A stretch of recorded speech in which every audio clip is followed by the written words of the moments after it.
এই দেখেন বাবার শুনুন, আমার মা বোনেরা শুনুন। মা বোনেরা মনে মনে ভাবছে হেলালকে আকাশ সুর ভুলে গেছে নাকি? ভুলিনি, ইঞ্জিনটা গরম করছে রে খালা। পহিলে উঠে যদি সুর ধরে দিতে গলা বেকার হয়ে যাবে। কথাগুলো মনে থাকলো, তারিখটা মনে থাকলো, চাঁদটা মনে থাকলো। কত বছর বয়সে জিদের বাবা ইন্তেকাল? ৭৮ মনে থাকবে? ৭৮ বছর, হিজরি কত? ৬০। বাবা গো এবার ইন্তেকাল হবে। ইন্তেকালের আগে উনি একটা ওসিয়ত করে গিয়েছিলেন, আর বলে গেছেন আমার ভক্তরা আমি যখন ইন্তেকাল হয়ে যাব আমাকে জানে বাজারের কাফন দেবে না, আতর দেওয়ার দরকার নাই, গোলাপ জল দেওয়ার দরকার নাই, আমাকে সুরমা দেওয়ার দরকার নাই। মানুষ মারা গেলে কাফন দেয়, গোসল দেয়, আতর দেয়, সুরমা দেয়। জিন্দাতে সুরমা দিলে না, মরার পরে মরার চোখের সুরমা দিচ্ছে, আর চোখের পাওয়ার বাড়বে? বাড়বে না। দেখতে ভালো লাগবে, সবাই দেয়, আমরাও দিই। বাবা গো এসব দিই, কিন্তু উনি বললো আমারও দিবা। শুনে রাখো, জেনে রাখো, আমি যখন ইন্তেকাল করে যাব আমাকে বাজারে কাফন দেওয়া দরকার না, ইয়ামানের বাজার দেওয়া দরকার না, ইরাকের বাজার দেওয়া দরকার না, ইরানের বাজার যাওয়া দরকার নাই, মক্কা মদিনা যাওয়া দরকার নাই। আমি কাফনের ব্যবস্থা আমি করে রেখেছি। কি ব্যবস্থা করে রেখেছ? বললো আমি হাসান হোসেনের নানা, আমার দিনের নবী মুস্তাফা সাল্লাল্লাহু তাআলা আলাইহি ওয়াসাল্লামের আমি পরিধান করা 3টা কাপড় চেয়ে রেখেছে, ওই কাপড় দিয়ে আমার কাফন বানায়া দিও। পুরুষ মানুষের কাফন কটা দেয়? 3টা। আর মেয়ে 2টা বেশি, 5টা। তো বলছে আমি 3টা কাফনের কাপড় রেডি করে রেখেছি। এজিদের বাপ বলছে আমার নবী মুস্তাফার পবিত্র শরীরে একটা জুব্বা মোবারক, একটা চাদর মোবারক, আর একটা হচ্ছে তহমার লুঙ্গি। কটা হলো? 3টা। আমি চেয়ে রেখেছে আমার ভক্তরা রে, এগুলা দিয়ে আমার কাফন বানায়া দিও। বলো হুজুর তা না হয় দেব, এটা আতর ছিটাবো না, করব ছিটাবো না, গোলাপ দেব না, বলে দরকার নেই। কি করবা জানো? সিন্ধুকের ভিতরে তোমরা দেখবা আর এক কাগজের পরিয়া আছে, আর ওই কাগজের পরিয়াতে আমার দিনের নবী মুস্তাফা হাসান হোসেনের নানা যখন হাতে পায়ের নখ গোলা কাটতো, কুনি গোলা কাটতো, আমি হযরতে আমির মাবিয়া একটা একটা করে তুলে 4টি গোছিয়ে রেখেছে। ওই গোলা আমার ওই সেজদার জায়গায় তোমরা ছিটায়া দিও। নবীকে কত ভালোবাসে চিন্তা করো। তারপরে রহমান ও রাহিমের নাম লিয়া আমাকে তোমরা কবরে শোয়া দিও, ওরে সাজায়া গোজায়াতে মোরে সজনে তোরা আতর গোলাপ ছিটিয়ে দেহ মোরে, আর শেষবারের মতো বিদায় দেহ মোরে। গ্রামবাসী তোরা আসল ঘরে যেতে দেহ মোরে, ওরে কুল পাতা গরমে জলে আদর করে গোসল দে মোরে, কুল পাতা গরমে জলে আদর করে গোসল দে মোরে। শেষবারের মতো বিদায় দে মোরে সজনে তোরা, শেষবারের মতো বিদায় দে মোরে। ওরে ভাই বন্ধু আপন জনা কেউ যে তোর সঙ্গে যাবে না, একটা কাঁচা বাঁশের পালকে বানিয়ে দে গ্রামবাসী তোরা শেষবারের মতো বিদায় দে মোরে, জনয়নে শর্মা পরিয়ে দে স্বজনে তোরা শেষবারের মতো বিদায় দে মোরে। আল্লাহুম্মা সাল্লি আলা মাওলানা মুহাম্মাদ ওয়া আলা আলি মাওলানা মুহাম্মদ সাল্লাল্লাহু তাআলা আলাইহি ওয়াসাল্লাম। বাবা, এবার উনি যখন ইন্তেকাল হয়ে গেল, ইন্তেকালে পরে বাবা গো, আমার ভাইয়ের আব্বা জানেরা, এবার ইয়েজিদ হলো সেখানকার বাদশাহ, দামেস্ক বাদশাহ। আর বাদশাহ বাবা হয়ে যাওয়ার পরে বাবা কিন্তু বলে গিয়েছিল, ইয়েজিদের বাবা ইন্তেকালের সময় জিজ্ঞাসা করে, আব্বা আপনার পরে কে খলিফা হবে? বলে, বেটারে এই খলিফা তুই হবি, কিন্তু বেশি দিনের জন্য নয়, অল্প দিনের জন্য। তুই খেলাফতের কাজ চালানোর পরে ইমাম হোসাইন রাদিয়াল্লাহু তাআলা আনহুকে দিয়ে দেবে, আর উনি যেটা মনে করবে নিজে হবে বা কাউকে বানাবে সেটা তাদের ব্যাপার। এই বেটা শুনে যা, একটা ভালো খাবার বাড়িতে করলে আবার হাসান হোসেনকে না খাওয়াইয়া জানে খাবি না রে, একটা ভালো কাপড় জামা গড়ালে আমার হাসান হোসেনকে না পরায়া নিজে পরবে না রে। কিন্তু এই বলে ওনার বাবা ইন্তেকাল হয়ে গেল। বেরাদার, ইয়েজিদ এবার চারিদিকে চিঠি লিখতে লাগলো। চিঠিতে কি লেখা আছে? যে আমার বাবা ইন্তেকাল করে গেছে, আমি এখন এখানকার বাদশাহ। ভালো। এবার বাবা একটা চিঠি মদিনায় পাঠালো, আর ওই সময়তে মদিনার গভর্নরের নাম হলো ওলীদ বিন উকবা। ওই চিঠিখানা গিয়ে তার কাছে পৌঁছালো। চিঠিতে লেখা আছে, মদিনার মানুষকে বলা হয়েছে যে সবাই যেন ইয়েজিদের নামে বায়াত হয়ে যায়, ইয়েজিদকে যেন আমিরুল মুমিনিন বলে সবাই মেনে যায়। তবে শুনে রাখো, গোটাই মদিনার মানুষ যদি ইনকার করে দেয়, অস্বীকার করে দেয়, আমাকে না মানতে চায়, আমার যায় আসে না। এই ওলীদ বিন উকবা রে, একটা কথা বলে না, ওই মদিনায় তিনটে ব্যক্তি যেন আমার নামে বায়াত হতে তারা কোনো মতে ছুটে না যায়। ওই তিনটা লোকের নাম আপনারাকে একটা একটা করে বলি। এই তিনটা লোক, মদিনার অনেক লোকে হয়তো আমাকে মানতে চাইবে না, না মানুক, কিন্তু এই তিনটা লোক যেন কোনো মতে মুক্তি না পায়, ছুটে না যায়, যেভাবেই হোক জোর করে আমার নামে বায়াত করাতে হবে। লোক তিনটার নাম কি জানেন? এক নম্বর হলো হুসাইন ইবনে আলী, একটা হলো আলীর ছেলে হোসাইন। এই দেখেন জীবনী চালু হয়ে গেল রে মা, আমার ভাইয়েরা। দ্বিতীয় হলো আব্দুল্লাহ ইবনে জুবায়ের, আর একটা হলো আব্দুল্লাহ ইবনে ওমর। এই তিনটা ব্যক্তির নাম বলা হলো। এই তিনটা ব্যক্তি যেন আমাকে নেতা বলে মেনে নাই, আমিরুল মুমিনিন বলে যেন আমাকে মেনে নাই। এই বলে বাবা চিঠিখানা পৌঁছে গেল। এবার ওলীদ বিন উকবা ওই চিঠিখানা পড়ার পরে জানে মাথা ঘুরে গেল রে বাবা, আসমান জমি জানে এক হয়ে গেল।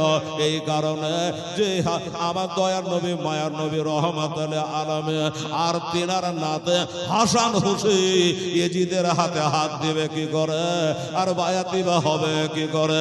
হযরত উমরের বেটা নিশ্চয় ইয়েজিদকে মেনে নেবে না, জুবাইর ছেলেকে হয়তো তাকে মেনে নেবে না, কিন্তু মানুক আর না মানো, আমি গভর্নর হিসাবে আমার কর্তব্যটা পালন করব। একবার হোসাইনকে ডাকবো, আর কোথায় কথা গেলা খুলে বলবো, মনে যায় মানবে, না মনে যায় মানবে না, আমি জোর করতে যাব না। একদিন হোসাইনকে ডেকে পাঠালেন কে? মদিনার গভর্নর ওলীদ বিন উকবা। 20-22টা লোকের সাথে করে আমার হোসাইন গেলেন, যে দেশের হাকিম যখন ডেকেছে আমাকে যেতে হবে, সে আমি আলীর ছেলে হই, নবীর নাতি হই, আমাকে যেতে হবে। গেলেন, ওই 20-22টা লোককে নিয়ে গিয়ে বাইরে দাঁড়িয়ে রাখলেন, যে বাবা, ভাই, দাদা, তোমরা বাইরে দাঁড়াও, আমি একটু ভিতরে গেলাম। হুজুর, আমাকে ডেকে হেঁকে আনলেন আর বাইরে দাঁড়িয়ে থাকবো? আপনি একলাই ভিতরে হাউসের মধ্যে যাবেন? আপনি যদি একলাই যাবেন তা আমাদের ডাকার মানে কি? আমার হোসাইন বলছে, দেখো বাবা, শোনো, গভর্নর ডেকেছে আমাকে আর আমি ডেকেছি তোমাদেরকে। এবার তোমাদেরকে সবাইকে নিয়ে যখন ভিতরে যাব, গভর্নর যদি প্রশ্ন করে, এই তোমরা কারা, কে তোমরাকে ডেকেছে, তখন তোমাদের মান ইজ্জত যাবে। এই জন্য তোমরা বাইরে থাকো। বলে হুজুর ঠিক আছে, বুঝে গেলাম।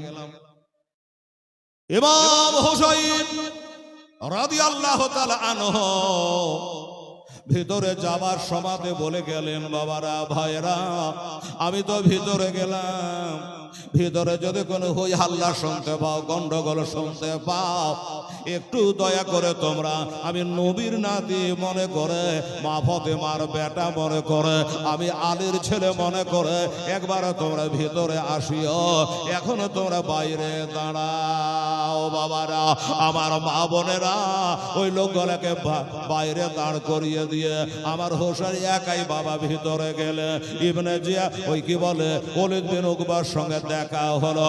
বলল, হে ওলীদ বিন উকবা, আমাদের কেন ডাকা হয়েছে, আমাকে কেন ডাকা হয়েছে একবার বলো। আপনি বসো, নিশ্চয় বলবো। ও আমাদের নবীর নাতি ইমাম হোসাইন রাদিয়াল্লাহু তাআলা আনহু। আমার হোসাইন বললে, তাড়াতাড়ি করে বলে কি জন্য ডাকা হয়েছে। এবার ওলীদ বিন উকবা বলল, ওগো হোসাইন, ইজিদের বাবা আমির মুআবিয়া রাদিয়াল্লাহু তাআলা আনহু দামেস্ক শহরে ইন্তেকাল করে গেছে, আর তার বেটা ইজিদ এখন বাদশাহ হয়ে গেছে। তাই সে আমার কাছে একটা দায়িত্বশীল চিঠি পাঠিয়ে দিয়েছে।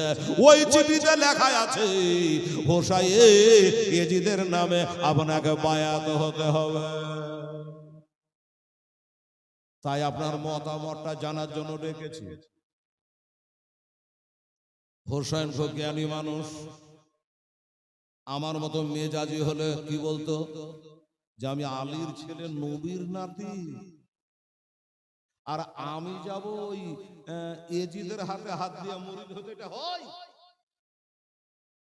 অনেক যুক্তি দেখাতেন, অনেক কথা আমরা হলে বলতাম, কিন্তু হোসাইন বললেন না, ঠান্ডা মাথায় কামলিতে হবে। এখন যদি রাগারাগি করি ঝামেলা বাড়বে। ঝামেলা করা কি ভালো বাবা? না। হোসেন বলে, দেখুন, কথাটা খুব মারাত্মক কথা। আমি নবীর নাতি হই, একটা ইজিদের হাতে হাত দিয়ে বায়াত হবে কি, চারটি ব্যাপার, ভাবনা চিন্তার ব্যাপার আছে। আমাকে একটা রাত সময় দিন, আমি একটু বাড়ি যাই, আমার বিবি, বাল বাচ্চা, সন্তান সন্ততি, ভাই ভাই, আত্মীয় স্বজন, তাদেরকে নিয়ে একটা ছোট্ট করে মিটিং করি, আলোচনা করি, তারপরে আপনাকে খবর দেব। খুব ভালো কথা। এত বড় একটা সিদ্ধান্ত কি এত তাড়াতাড়ি নেওয়া যায়? ভালো, যান, আপনাদের সময় দিলাম। হোসেন বেরিয়ে চলে গেলেন। ওখান করে বসে আছে গিরগিট্টির বেটা, চেনেন নাকি? মারওয়ান। ওই মারওয়ান বসে আছে, হোসেন বেরিয়ে চলে গেল রে বাবা। তখন মারওয়ান বলল, ও ওলীদ বিন উকবা, শুনে না, হোসেন যে চলে গেল, ছেড়ে দিলেন, সুযোগ দিয়ে দিলেন, একটা কথা জেনে রাখে, হোসেন গেল, আজও গেল, কালও গেল, আর হোসেনকে কবজা করতে পারবেন না। মারওয়ান এই কথা বলেছে। মালিক ওলীদ বিন উকবা বলল, দেখো, আমার কাছে জোর করেনি, বাজে ভাষা ব্যবহার করেনি, একটা রাত্রি কেবল সময় চেয়ে, আমি তাকে সময় দিয়েছি, হাজার হলো নবীর নাতি বলে কথা। চলে আসলেন বাড়ি, চোখ ভরা পানি, বুক ভরা দুঃখ নিয়ে হোসেন কাঁদছেন আর বাড়ি আসছেন রে বাবা। যে আল্লাহ দুনিয়াটা কি হয়ে গেল। আমরা দুনিয়াকে শিখাই, আমরা দুনিয়াকে ভালো রাস্তা দেখাই। আমার নানা আমার বাবা দুনিয়াকে মুরিদ করে, আর আমি হব ইয়েজিদের হাতে হাত দিয়ে মুরিদ হবে, এটা কি হয়? কিন্তু ইয়েজিদ হলো একটা মদখোর বাটফার, ফাঁসি ফাঁসি। হোসাইন চিন্তা করে খোদা গো, বড় ছোট বলে কথা নয়, আমি যদি ইয়েজিদের হাতে হাত দিয়ে বায়াত হয়ে যাই, আমার নানার ইসলাম ধর্ম আর থাকবে না। কাজে দরকার হলে মদিনা ছেড়ে চলে যাব, আমি ইয়েজিদের হাতে হাত দিয়ে বায়াত হব না। বেটা ভাতিজা সবাইকে নিয়ে রাতের বেলা একটা ছোট্ট বাবা ঘরোয়া মিটিং করে নিল। বিবি বাল বাচ্চা বেটি মাটির সবাইকে ডেকে বলল, ওগো আগামীকাল সকালে এই মদিনা থেকে আমরা চলে যাব। বাবা গো, মদিনার কথা বলতে গেলে বুকটা ফেটে যায় রে বাবা। মদিনার গলি গলি গোলা হেলাল দেখতে পাচ্ছে, যারা হজ করেছে তারা জানে মদিনা, ও সোনার মদিনা একবার ডেকে নাও গো তোমার দেশে। একটু জোরে সুবহানাল্লাহ। একবার ডেকে নাও গো তোমার বুকে নবী, একবার ডেকে নাও গো তোমার দারে। তোমার দারে যেতে আমার মনে চায় বারে বারে, একবার ডেকে নাও গো তোমার বুকে নবী, একবার ডেকে নাও গো তোমার দারে। তুমি কত দয়ার নবী কাঁদিতেছেন ও মদ ভাবে নাবে গো। আরে উম্মত তোরার জন্য কাঁদবেন মহাসারে, একবার ডেকে নাও গো তোমার দারে নবী, একবার ডেকে নাও গো তোমার দারে। মহাসারে কঠিন দিনে কেহ তরাবে না, তুমি বিনে নবে গো। মহাসারে কঠিন দিনে কেউ তরাবে না, তুমি বিনে নবে গো। আরে গুনাহগার সব দলে দলে আসবে তোমার দ্বারে, একবার ডেকে নাও গো তোমার দ্বারে নবী, একবার ডেকে নাও গো তোমার দ্বারে। মনে বড় আশায় আছে, যাব আমি তোমার কাছে নবে গো। মনে বড় আশায় আছে, যাব আমি তোমার কাছে নবে গো। আরে দুঃখ ব্যথা ভুলে গিয়ে থাকবো জীবন ভরে, একবার ডেকে নাও গো তোমার নবী, একবার ডেকে নাও গো তোমার। আল্লাহুম্মা সাল্লি আলা মাওলানা মুহাম্মদ ওয়ালা আলে সাইয়্যিদানা মাওলানা মুহাম্মদ সাল্লাল্লাহু আলাইহি ওয়াসাল্লাম। রে বাবার ভাইরা, রে বেটিরা আমার ভাইরা, আমার ইমাম হোসাইন রাদিয়াল্লাহু তাআলা আনহু বেটা ভাতিজা বিবি বাল বাচ্চা সবাইকে নিয়ে বলল কাল সকালে আমরা চলে যাব, এই মদিনায় আর থাকবো না। আলী আকবর বলে আব্বা গো, মদিনা ছেড়ে চলে যাব, এই মদিনার মতো জায়গা বিশ্বে না, এই মদিনা ছেড়ে চলে যাব কেন?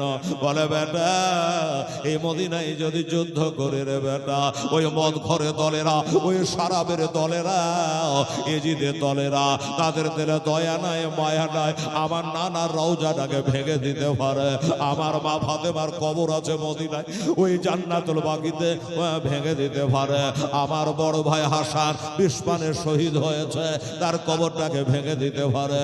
অতএব আমি এটা সহিতে পারবো না, আমার কারণে আমার নানা কবরের কোনো ক্ষতি হয়ে যা, আমার মার কবরে কোনো ক্ষতি হয়ে যা, আমার ভাইয়ের কবরে কোনো ক্ষতি হয়ে যা, এটা আমি চাই না। তার জন্য এই মদিনা থেকে চলে যাব। তবে হাসেন বানু, শহর বানু, ওরে আমার বহির জৈনবার কুলসম তোমরা শোনে নাও, সবাই মিলে চলে যাব। তবে আজকে রাতের বেলাতে আমাকে কেউ বিছানাতে খুঁজে পাবে না, আমি বিছানায় থাকবো না।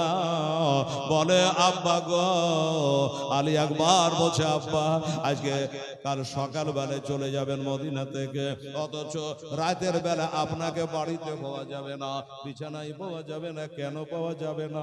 আবার হোসের বুক ফাটা কান্না, চোখের পানি ফেলাতে ফেলাতে বলছি রে বেটারে শোন, আমি যখন দুনিয়াতে জন্মগ্রহণ করেছিলাম রে, আমার নানার চোখের পানি ঝরেছিল রে, আমার নানার চোখ দিয়ে ঝরঝর করে পানি ঝরছে রে। এই চোখের পানিটা কে দেখেছিল জানেন? জানেন না? এগুলোই তো জানার বিষয় জীবনীতে। ইমাম হোসেন যখন দুনিয়াতে জন্মগ্রহণ করেছে, তার আগে নবীর একটা চাচি, আব্বাসের বিবি, আব্বাস নবীর চাচা, তার বিবি না হলো মেভাজাল। ও মেভাজাল রাতের বেলা স্বপ্ন দেখে রে বাবা, গোপনে রাখতে পারলো না, চোখের পানি ফেলাতে নবীর কাছে গেলেন। আসসালামু আলাইকুম রাসূলুল্লাহ, আসসালামু আলাইকুম হাবিবাল্লাহ। বলে চাচি গো খবর কি? বলে হুজুর আজ রাতে একটা এমন স্বপ্ন কেন দেখলাম, আমার কলজাটা কেঁপে যায়, আমার বুকটা ফেটে যায় গো নবী। আজ রাতে এত বড় ভয়ানক স্বপ্ন কেন দেখলাম, আজ অবধি এমন স্বপ্ন জীবনে দেখি না। তাই স্বপ্ন দেখে নবী গো আমি আর থাকতে পারলাম না, তাই আপনার দরবারে আমি ছুটে এসেছি। কি স্বপ্ন একটু বলো তো মা শুনি। বলছে আমি স্বপ্নটা দেখলাম, মনে হচ্ছে নবী গো আপনার শরীর থেকে এক টুকরা গোশত কেটে জানে আমার কোলের উপর চলে আসছে। জোরে বলে সুবহানাল্লাহ। স্বপ্নটা কি?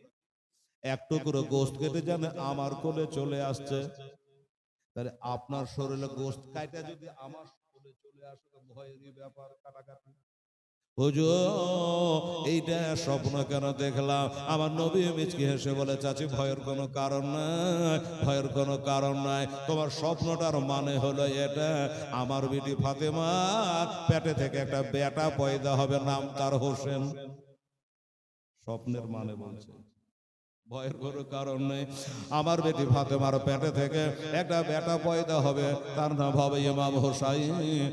ওই হোসেন তোমার কোলে যাবে, আর তোমার কোলে থেকে আমার কোলে আসবে। কিছু বোঝা গেল? গোশতের টুকরা, এটার মানে হলো এটা। নবী বলতে চাইছে মা ফাতেমার বেটা আমার শরীরের গোশতের টুকরা। বোঝা গেল? এটাই হলো স্বপ্নের মানে রে মা, আমার ফাতেমার বেটা হবে, ওই বেটা তোর কোলে যাবে, আর তোর কোল দিয়ে আমার কোলে আসবে। এটাই হলো তোর স্বপ্নের মানে। ঠিক আছে, গেলেন, বাস্তবে ফাতেমার বেটা হয়েছে।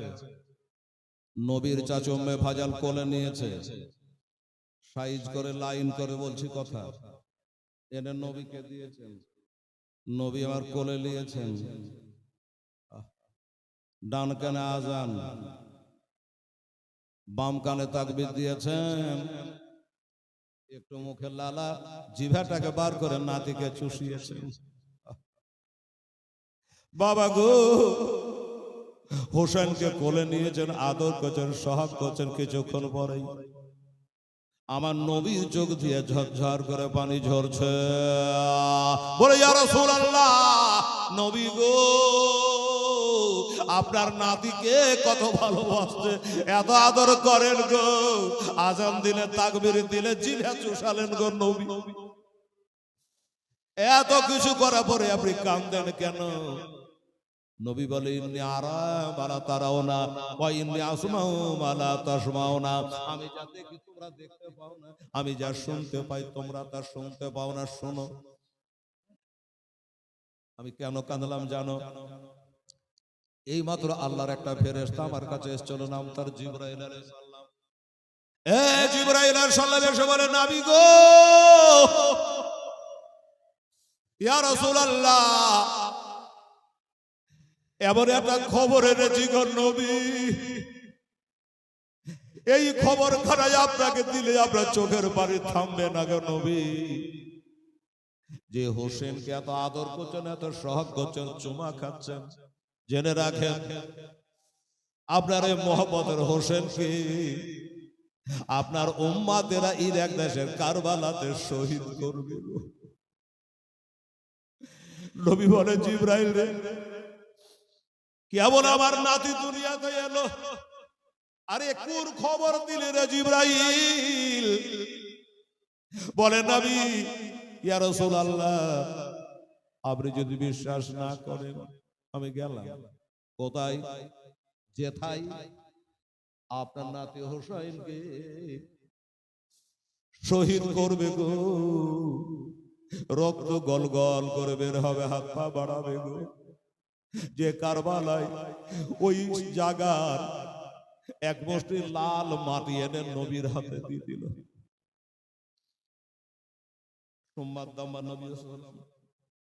নবী হাত বাড়িয়ে মাটিটা নিলেন। জিবরিল, এটা কোথাকার মাটি? বলে, যেখান করে আপনার নাতিকে শহীদ করবে ওই জায়গার মাটি। মাটিগুলা নিয়া আমার নবীর নাকে নাগাচ্ছে, শুনছে, আমার হোসেনের রক্তের খুশবু পাচ্ছে। তাই আমার নবীর চোখ দিয়ে ঝরঝর করে পানি ঝরে গেল রে বাবা। নবী ডাক দেয়, বিবি উম্মে সালমা কোথায়?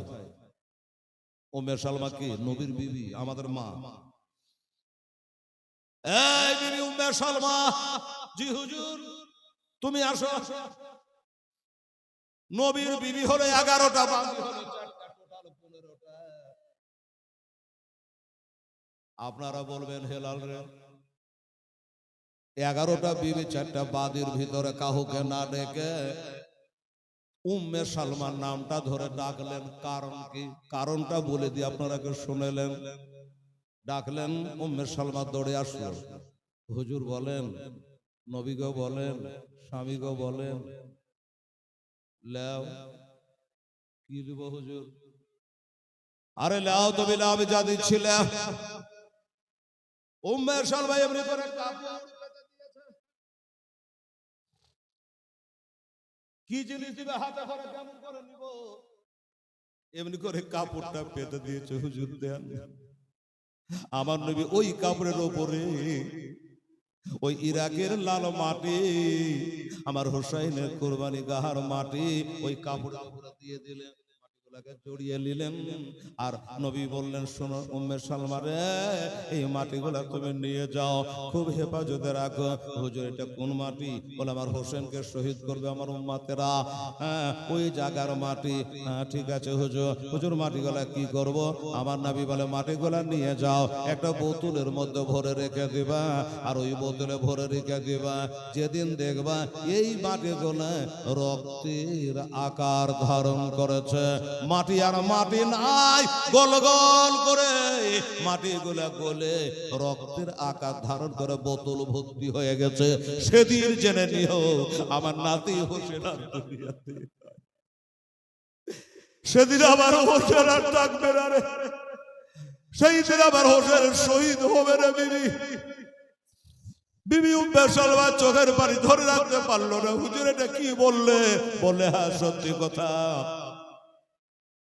আপনি ইরাকে কখন গেছিলেন? মাটি কোথায় পেলেন? বললো আল্লাহর ফেরেশতা তো আমাকে দিয়ে গেল, তাই তোমাকে দিলাম, বোতলে ভরে রাখো। ঠিক আছে হুজুর। এবার একটা কথা বলি,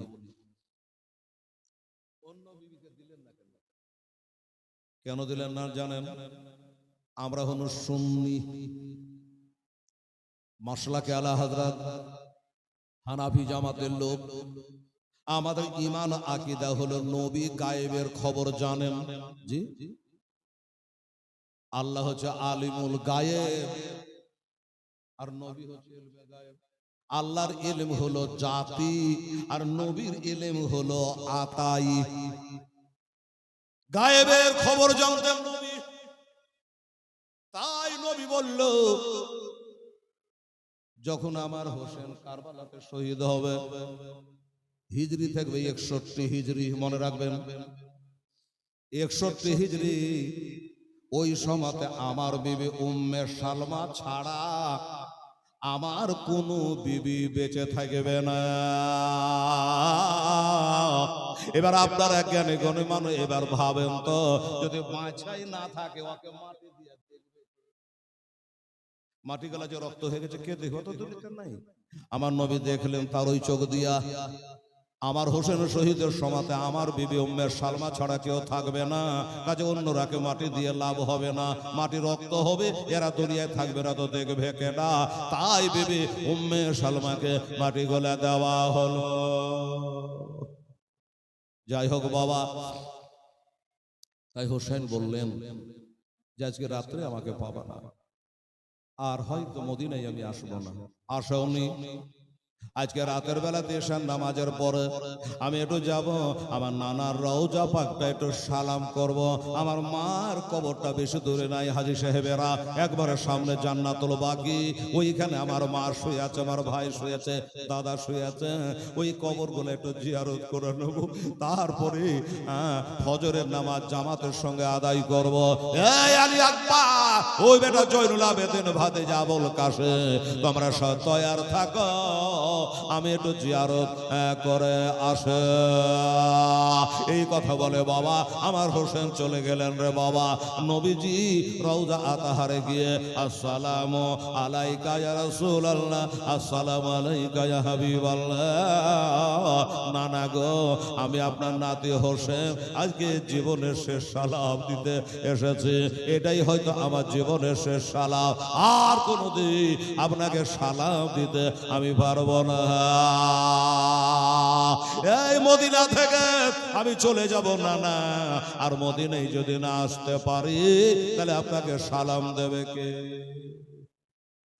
তাই সালাম দিচ্ছেন নানা গো, আমি সেই হোসেন, আপনি নামাজ পড়ছিলেন, আমি বাচ্চা ছিলাম, এখন তো 60 বছর হয়ে গেছে গো নানা, তখন বাচ্চা ছিলাম, আপনি নামাজ পড়ছিলেন মদিনার মসজিদে নববীতে। আমি হোসেন দৌড়তে দৌড়তে গিয়ে আপনার পিঠের উপরে চড়ে নিয়েছিল, আমি পড়ে যাব বলে সেজদাটাকে লম্বা করে দিয়েছিলেন, আমাকে ফেলাননি গো নানা।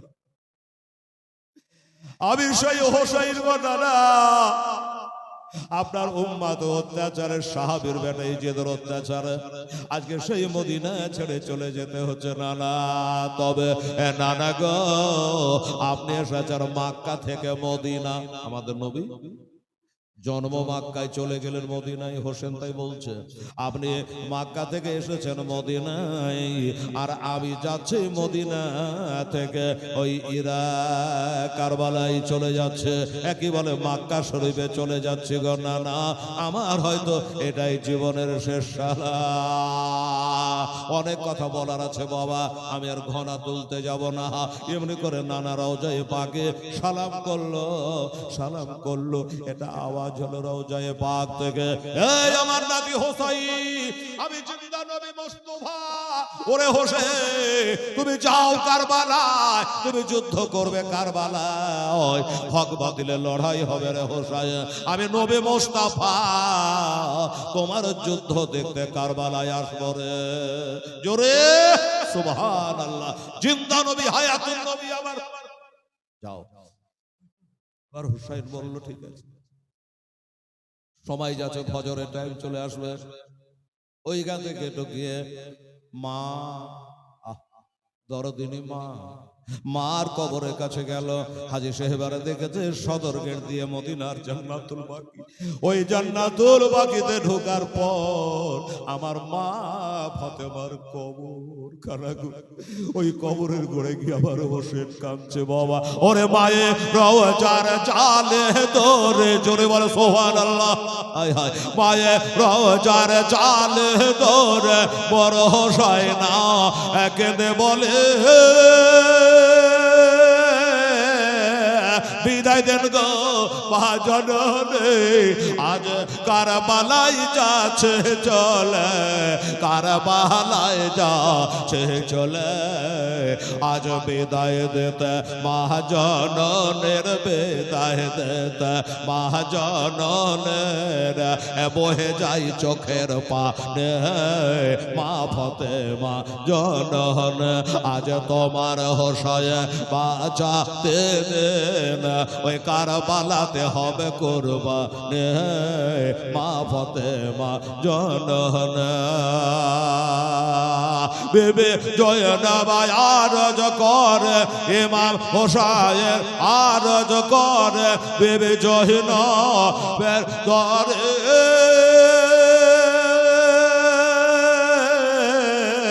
নয়ন ভরে দেখে না হোক, আসব নাকে আর ফেরে, আসব নাকে আর ফেরে, দাও গো দাস্তা নাবে মোস্তাফার, দাও গো দাস্তার নাবে মোস্তাফার, ওই শেরে খোদার তালোয়ার কানে মা ফাতেমা জনন। বিবি জয়নব আরজ করে, বিবি জয়নব আরজ করে ইমাম হোসাইনের তরে,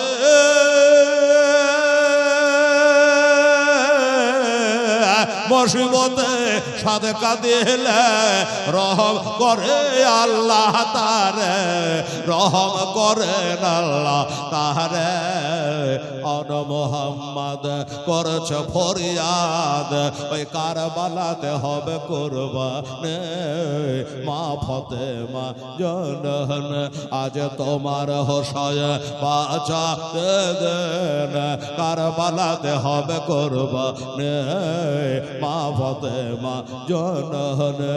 ওরে তালোয়ার চল খঞ্জরে মারে বাবা, তালোয়ার চল খঞ্জরে মারে, ফোনের দরিয়া বহে যায়,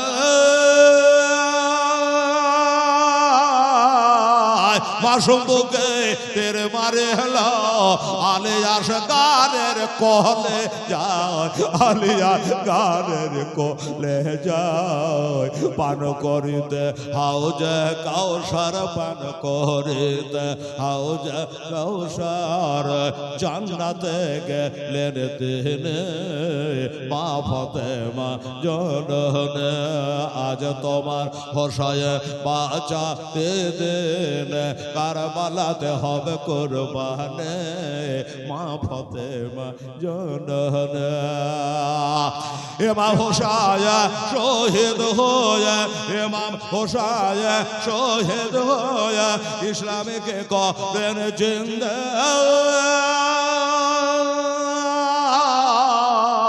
হর গেলে মা করেছে মা তো কাঁদে, আসমানের পারেন না, আসমানের পারেন না, আজ হেলালুদ্দিনের হৃদয় কাঁদে, বলতে তাদের জীবনে ওগো মা ফাতেমা জননী। আল্লাহুম্মা সাল্লি আলা সাইয়্যিদিনা ওয়া আলা আলিহি মাওলানা মুহাম্মদ সাল্লাল্লাহু আলাইহি ওয়াসাল্লাম। বাবা গো, ঘড়িতে বলছে হেলাল তোর 1 ঘন্টা হাওয়া। বাবা দেখতে দেখতে চলে গেল 1টা ঘন্টা, একটাকে ফালতু কথা বলেছে, দেশের কথা বলেছে, দুনিয়ার কোনো উদাহরণ মেশাল দিয়েছে, ধোবার বাড়ির কাহিনী বলেছে, বলিনি। কথা বলতে বলতে বলতে বলতে বাবারে হয়ে গেল। বাবা গো, এই জন্য যেমন ঘড়ির কাঁটা দৌড়ছে তা আমি এদিকে দৌড়ি রে বাবা। এবার জিয়ারত হয়ে গেল, ফজরের সময় হয়ে গেল, শুভে কাজে কেটে গেল। এবার শুভে সাদিক চলে আসলো, টাইম না হলে তো আজান দেওয়া যাবে না। কি বাবা যাবে? যাবে না। আজান হলো মদিনার মসজিদে নববীতে, আসসালাতু খায়রু মিনান নাওম, মানে তোমার ঘুম থেকে নামাজ উত্তম। বাবা আমার হোসেন দৌড়ালেন বাড়ি, এই বেটা আলী আকবর, এই বেটা জয়নুল আবেদিন, চলো চলো চলো, আজান হয়ে গেছে, চলো মদিনার মসজিদে নববীতে চলো। আজ বেটা বাপ বেটা ভাতিজা সবাইকে লিয়া জীবনের শেষ জামাতটা করে আসি, শেষ জামাত করে আসি রে বেটা। আমি নবী নই রে, নবীর নাতি রে, আমি আলী নই, আলীর বেটা রে। বাপ বেটায় নামাজ পড়ে আসে এই মদিনার মসজিদে। বাপ বেটা মিলে আর জীবনে জামাত হবে না। আমাদের একদিন না গেলে আর একদিন হয়, আর একদিন না গেলে আর একদিন হয়। হোসাইন বলে, বেটা তোর বাবার জীবনে এই মদিনার মসজিদের নামাজ কোনোদিন পড়বে না, আজকে জীবনের শেষ নামাজ। বেটা রে, আলী আকবর চল বেটা, তুই শেষ নামাজটা পড়ে আইরে বেটা, 18 বছরের বেটা। এই করে বাপ বেটা ভাতিজার সবাইকে নিয়ে 2 রাকাত নবীজির সুন্নাত আদায় করলেন। সুন্নাত আদায় করে নিয়া ফজরের 2 রাকাত ফরজ নামাজ আদায় করলেন। আদায় করে নিয়া চোখের পানিতে বুককে ভাসিয়ে আমার হোসাইন নবীজি রওজা পাকে পাশেই হলো মদিনার মসজিদ নববী। বাবা গো, ওইখানে একটু দোয়া খায়ের করে নিয়া শেষ জীবনের মতো মোনাজাতটা করে নিয়া এবার তেনারা বেরিয়ে চলে আসছেন। বাবা বেরিয়ে চলে আসলে মসজিদ থেকে বাড়ি চলে আসেন। বাবা মা ফাতেমার বাড়ি খান যারা দেখেছেন বাবা তারা তো জানছে বেশি দূরে বাড়ি নয় রে বাবা, আমার নবীর বাড়িও বেশি দূরে নয় রে বাবা। বার হয়ে চলে আসলে, আসার পর আমার হোসেন ডাক দেয়, চলো চলো, এখন ইশরাক নামাজের টাইম হয়নি, এখনো সূর্য উঠেনি, মদিনার মানুষ এখনো জাগেনি, চলো সবাই মিলে বেরিয়ে চলো। কতজন ছিল শুনেছেন আপনারা? 72 জন। 72 জন রে বাবা। যুবকেরা রে, একটু কান দিয়ে শোন বাপ, তোর চোখ দিয়ে পানি পড়বে রে বেটা। এক বোটা চোখের পানি যদি আজকে ফেলাতে পেরেছ আমার হোসেনের নামে, হতে পারে ওই চোখের পানি কার হাসরে তোর জন্য জাহান্নামের আগুন নিভিয়ে যাবে। বাবা গো, আমার হোসেন বেটা বেটি ভাতিজি বোন ভাইগনে এরকম করে 72 জনকে সাথে করে নিয়ে একবারে ফজরের নামাজ পড়ে উনি কাফেলা নিয়ে বার হয়ে চলে যাচ্ছেন কোথায়? এই মদিনা থেকে মক্কার দিকে যাচ্ছে বাবা। তবে মনে রাখবেন মদিনা আমার, মক্কাও হলো আমার।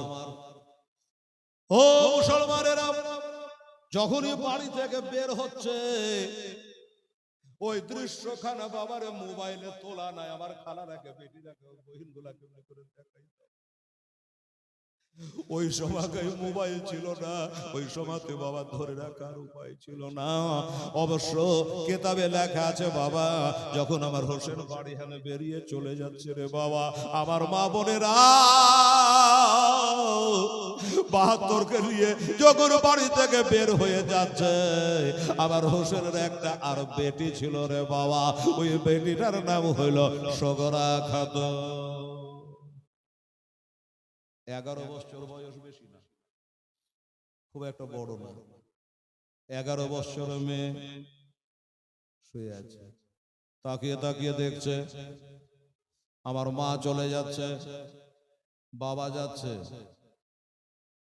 আমার ছোট বহির সখী নেতাও যাচ্ছে, আমি কোলে করে নিয়ে বেড়ে আমার ছোট ভাই আলী আসগার তাও যাচ্ছে, আমার ফুপু কুলসুম জৈনব তারাও যাচ্ছে, আমার দুটা ফুফাতো ভাই আছে মোহাম্মদ তার নাম 8 বছর 10 বছরের ছেলে তারাও যাচ্ছে।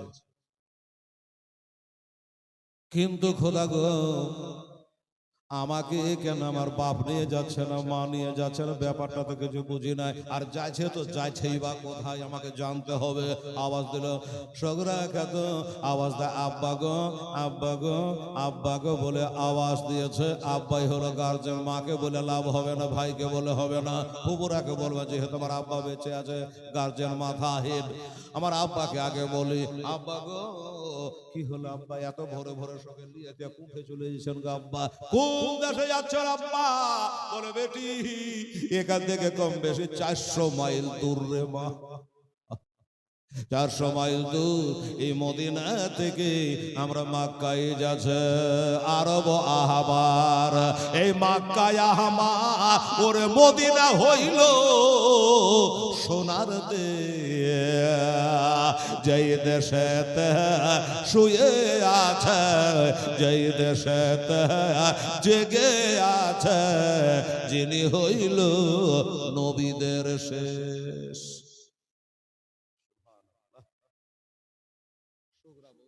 আব্বা একটু বোঝান তো কোথায় যাচ্ছেন? তো বললো আমরা মক্কা শরীফ যাচ্ছি। আমি যাব না, আমাকে নিয়ে যাবেন না? বলে না কেন, আমি আপনার বিটি না? খালি শৌখিন আপনাকে আব্বা বলে ডাকে, আমি ডাকি না, কেন নিয়ে যাবেন না? আমার হোসেন বলছে বেটি রে তোর গায়ে জ্বর লেগে আছে রে মা, এত জ্বরের গায়ে তোকে যদি লিয়ে যায় আর কিছু দূর চলার পরে তোর জ্বরটা বাড়ে যায়, তখন বিটির মতো জিনিস নাই জগতে। ওরে বেটি তুমি যখন আব্বা গো করে জ্বরে যখন থরথর করে কাঁপাও, তখন আমি আর স্থির থাকতে পারবো না। এবার তোমার তদবাতরা করব, ইসলামের তদবাতরা করতে পারবো না, তোমাকে নিয়ে ব্যস্ত হয়ে যাব বিটি বলে কথা। তাই বেটি তোমাকে নিয়ে যাওয়া হবে না, তুমি মদিনায় থেকে যাও। আব্বা সত্যি আমাকে নিয়ে যাবেন না? বলে না, এত বড় বাড়িতে আমি একলাই থাকবো কি করে? একটা কাজ করেন, কি আমার ওই ছোট বহিনটার সকিনা, তার নাম 7 বছর বয়স, ওই বোনটাকে দিয়ে যান। যখন আপনারা থাকবে না যাবেনই বলছেন, নিয়ত করে নিয়েছেন, আব্বা গো আমার ওই বোনটাকে দিয়ে যান, 2 বহিনে কথাবার্তা বলবো, সময় পার হবে, একলাই ভালো লাগে না, 2 বোনে কথাবার্তা বলবো আর আমরা থেকে যাবো। আব্বা আমার হোসেন বললো মা রে সকিনাকে আর কাঁদাইস না রে, সকিনাকে আর ব্যথা দিস না রে। ও বেটে আমি তোর ছোট বহিনটা নিয়ে যাচ্ছে, তুই যখন বোনের কথা বললি আমি জানি বহিন হারা কত ব্যথা রে। ও বেটে শুনে না, ও মদিনার একটা কবরস্থান সাহাবাখানা জান্নাতুল বাকি, ওই জান্নাতুল বাকিতে আমি হোসেন, আমার একটা ছোট্ট বহিন ছিল না, তার ছিল রোকিয়া, বহিনটার নাম রোকিয়া। হোসেনের 3টা বোন, জৈনব, কুলসুম, রোকিয়া। ছোটটা হলো রোকিয়া। আমার হোসেনের 3 ভাই ছিল। অনেক মা বোনেরা জানে হাসান হোসেন, হাসান হোসেন 2 ভাই না, টোটাল হলো 3 ভাই। নাম গেলা 3 ভাই থাকার নাম আছে ইমাম হাসান, ইমাম হোসাইন, ছোট ভাইয়ের নাম মহসিন। তো ভাই যেদের নাম ছিল তো হেলার নামটা পেলে কোনটা বলেন? মহসিন।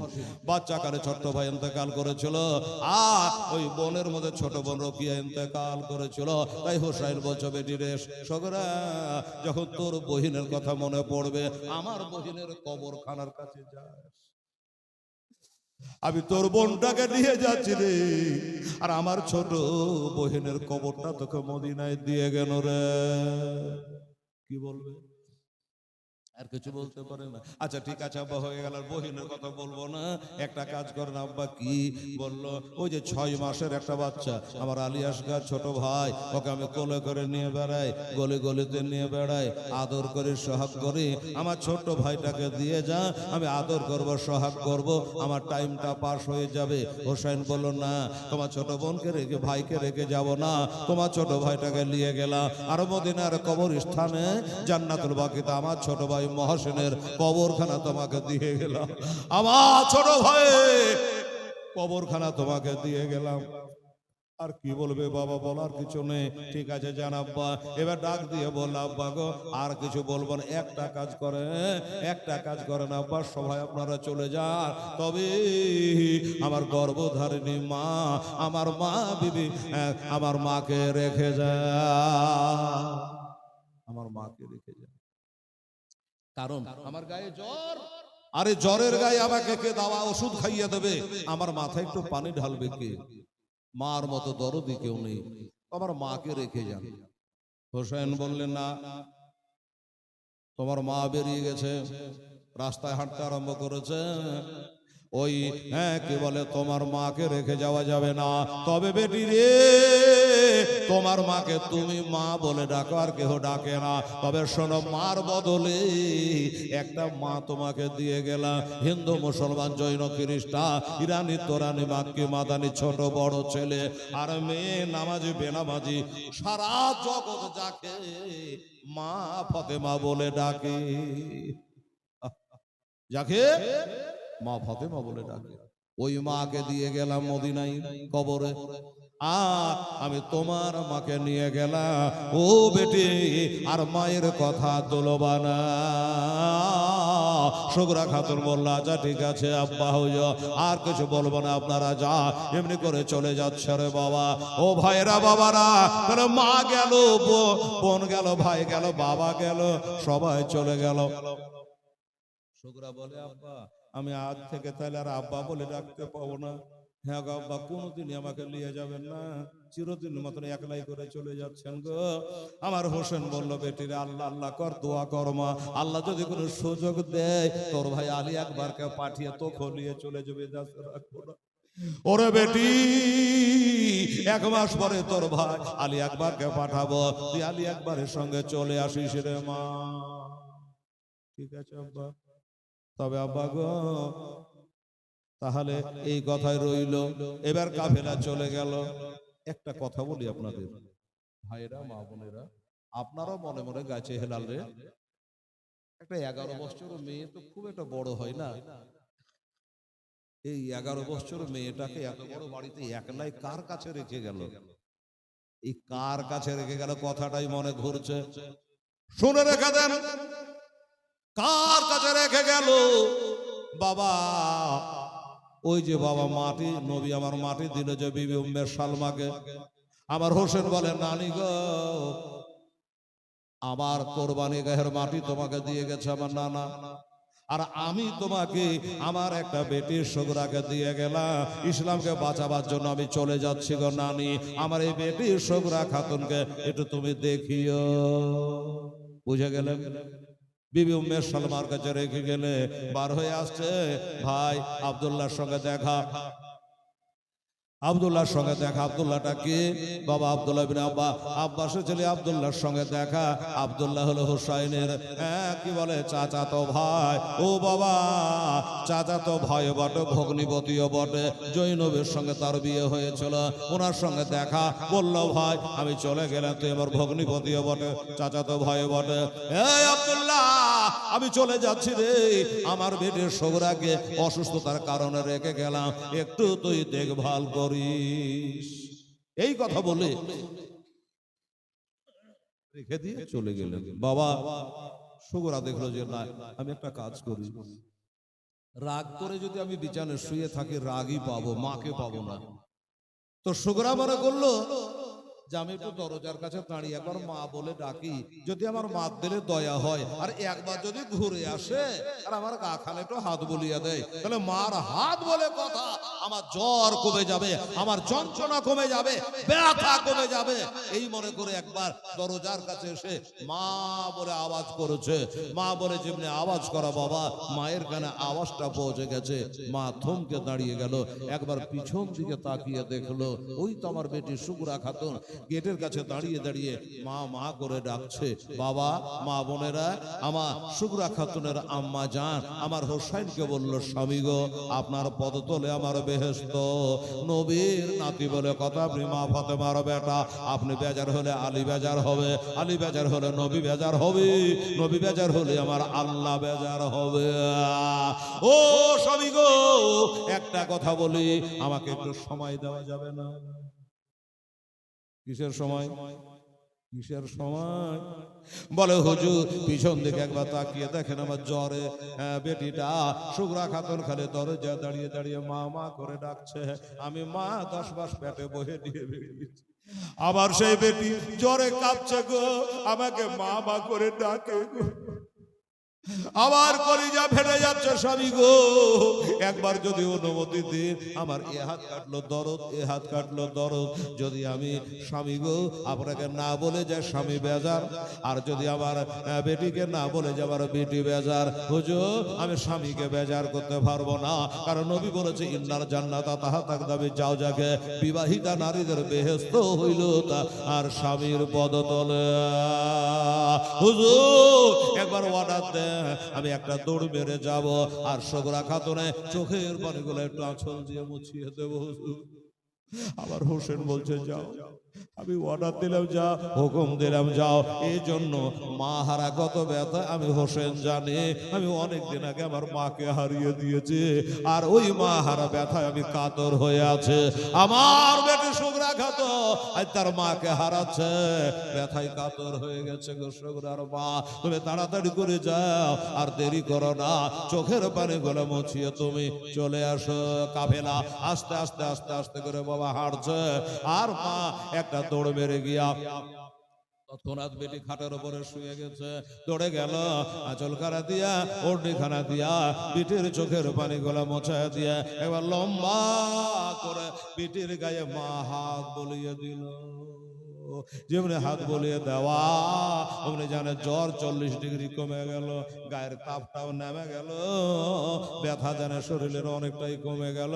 তো তখনই চোখের পাতা তুলে তাকিয়ে দেখছে আমার মা।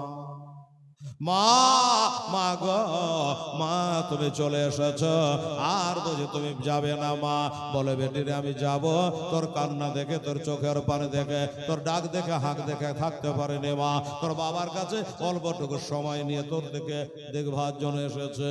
বলে মা তুমি এক চলে যদি যাইতে কাঁদে কাঁদে চুপে যেত গো মা, তুমি আইসা লিবিয়ে যাওয়া আগুনকে উস্কে দিলে গো মা। কাননটা ধিমি ধিমি হয়ে গেছিল, এবার তুমি চলে আসলে আবার টাটকা করে দিলা। ও মা তুমি যেও না, আসো একবার মুখখানে আসো মা, আমার মুখে আগুন জ্বলে গো মা, একবার আসো মা, একবার বিটি বলে মুখে নেও গো মা। আবার ও শহীদের বিবি আলী শুকরা খাতুনের মা বলছে বেটি রে, তোকে বুকে নিলে ময়া বেড়ে যাবে রে, মহব্বত বেশি হয়ে যাবে রে, আমি তোর বাপকে বেজার করতে পারবো না মা, সবর কর, তুই যে সাবের আর পুতিন রে, তুই যে ওই সাব্বিরের বেটি রে। ওরে বেটি, আল্লাহর কোরআনে লেখা আছে ইন্নাল্লাহ মা'আস সাবিরিন, নিশ্চয় আল্লাহ ধৈর্য ধারণকারীর সঙ্গে থাকে, অতএব বেটি তুমি ধৈর্য ধারণ করো, আমি চললাম। এই কথা বলে শুকরাকে রেখে দিয়া এবার এই কাফেলা এই মদিনা থেকে চলে আসলো মক্কা শরীফে। এবার মক্কা শরীফে আসার পরে ওখানে রেখে আসলো নানা রওজায়ে পাক, ওখানে রেখে আসলো বাবা মা বাপের ঘর, আর মক্কাতে এসে পেয়ে গেল বাবা আল্লাহর ঘর কাবা শরীফ। মক্কাতে আছে না, কাবা শরীফ পেয়ে গেল, কাবা পেল, সব পেল। বলছে বেটারে একটু দূরে একটা কবরস্থান আছে, একটু চল তো জিয়ারত করে আসি। আব্বা গো, ওই কবরস্থানে কে আছে?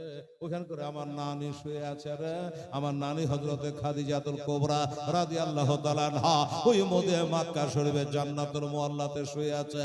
চল বেটা যা, ওইখান করে একটু কবরটা জিয়ারত করে আসি।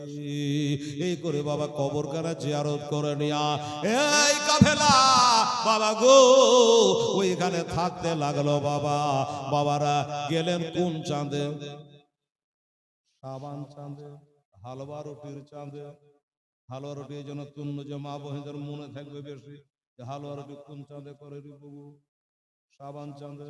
বাবা ওই শাবান চাঁদের 5 তারিখ, শাবান চাঁদের 5 তারিখ চৌথা হিজরিতে রে বাবা, 4 হিজরিতে, আর শাবান চাঁদের 5 তারিখে। তবে দুঃখ হলো একটাই জীবনে বাবা, আমার হোসেনে এই শাবান চাঁদের 5 তারিখে এই মদিনায় তিনি জন্ম হয়েছিল। যেই তারিখে জন্ম হয়েছে মদিনায়, ওই তারিখে আজ মদিনা ছুটে যাচ্ছে। এর থেকে দুঃখ আর কি হতে পারে বলে? যাই হোক বাবা, এবার চলে গেলে শাবান, রমজান, শাওয়াল, জিলকাদ, জিলহজ, তারপর হলো মুহররম, 6 হয়ে গেল। 6 মাস পরে যুদ্ধ চালু। তাহলে এই বাকি মাসগুলা কি করলেন আমার হোসাইন? ওই মক্কা শরীফে আল্লাহ বিল্লাহ করে ইবাদত করে আর থাকে। ওইভাবে থাকতে থাকতে থাকতে থাকতে নানা নাই নানার ঘরখানা রয়েছে, এইগুলা এটা ওটা করতে করতে সময় কাটছে রে বাবা। আর এই কথাটা আজ গোটা খালতিপুর জানতে পেরে গেল। সেই দিন বাবা হোসেন মদিনা ছেড়ে চলে গেছে। মদিনার মানুষেরা কাঁদে বেড়েছে বাবা, যে আমরা নবীকে হারানো তা হারানো, নবীর নাতিটাকেও হারিয়ে দিন।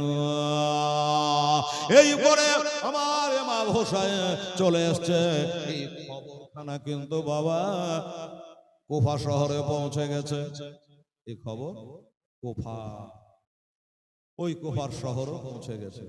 যখন কুফা শহরে পৌঁছে গেল, আর একটা কথা বলি বাবা, এই কুফা শহরটা হলো আমার হোসেনের বাপের রাজধানী। মনে থাকবে তো? হ্যাঁ, ওইখানে তেনার বাবার রাজধানী ছিল। আমাদের যেমন নবাবের রাজধানী মুর্শিদাবাদ ছিল, তো আমার হোসেনের বাবার রাজধানী ছিল কুফা শহর। ও দেশের মানুষ বাড্ডা ভালো না। ফজরের নামাজের টাইমে ওই দেশের মানুষের আমার হোসেনের বাবা হযরত আলী রাদিয়াল্লাহু তাআলা আনহুকে ভজালি মেরেছে নামাজের অবস্থায়। লোকটার নাম জানেন? আব্দুর রহমান। নামটা কি ভালো না? আব্দুর রহমান ইবনে মুলজিম। নামাজের অবস্থায় ভজালি মেরেছেন আমার হোসেনের বাবাকে। ওই দেশের মানুষ কুফা শহর, তারাও জানতে পারলো, খবর পেল হোসেন নাকি মদিনা থেকে চলে এসছে মক্কাতে। এরা বলে কাজ কর, আই আমরা হোসেনকে মক্কায় থাকতে দেবো না, বড় মক্কা থেকে আমরা চিঠি করে ডেকে আমাদের দেশে নিয়ে চলে আসবো। আরে হাজার হলো, আমার নবীর নাতি বলে কথা, আলীর বেটা বলে কথা, আমরা তো সব হারিয়ে দিয়েছি। আমরা হোসাইনকে ডেকে নেব। তখন মোবাইল ছিল না, টেলিগ্রাম ছিল না, চিঠির মাধ্যমে আলাপ আলোচনা হতো, ঘোড়ায় উঠে চড়ে যেতে হতো। আগের পানির জাহাজে হজ করতে যেত, 1-1 মাস লেগে যেত। এখন তো 6.5 ঘন্টায় পৌঁছে যাচ্ছে। আস্তে আস্তে উন্নত হচ্ছে। তো ওইখানকার লোকেরা বাবা হোসাইনকে চিঠি দিল, হুজুর শুনলাম নাকি আপনি মদিনা থেকে মক্কায় চলে এসেছে, তো মক্কায় থাকার দরকার নেই, আমরা আপনার বাপের রাজধানী এই কুফা শহরের মানুষ, আপনার সেবা করব, আপনার ইক্তেদা করব। আমরা ইজিদকে মানি না, ইজিদের তরফ থেকে ওই নোমান বিন বাশিরকে এখানে গভর্নর করা হয়েছে, আমরা তাকে মানি না। মানুষটা ভালো, জান্নাতি মানুষ, নেককার মানুষ, ইজিদের তরফ থেকে গভর্নর আছে, তাই তাকে মানি না। আপনার হাতে আমরা বায়াত হব, দয়া করে আপনি চলে আসেন। হোসেন চিঠিটা পেল, এবার চিঠিটা নিয়ে হোসেন আমার পড়ছেন আর ভাবছেন কি করি রে মন, না যাওয়া যাবে না, দেশের লোক ভাল্লা আমার বাপকে হত্যা করেছিল, যাব না। চিঠিটা রেখে দিল। 2 দিন পরে আবার একটা চিঠি এসেছিল, একই কথা।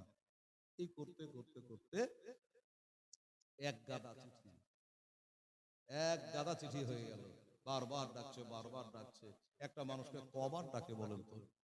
হোসেন চিন্তা করলো না, যেতে হবে। যদি না যাই আর আমার দোহাই দিয়ে কাল হাসরে আমার নানাকে বলবে আপনার নাতি যায়নি, আমরা নামাজ রোজা করিনি, দিন ধর্ম ছেড়ে দিয়েছি, হ্যাঁ, এই কথা যদি বলে তবে নানার কাছে মুখ দেখাবো কি করে?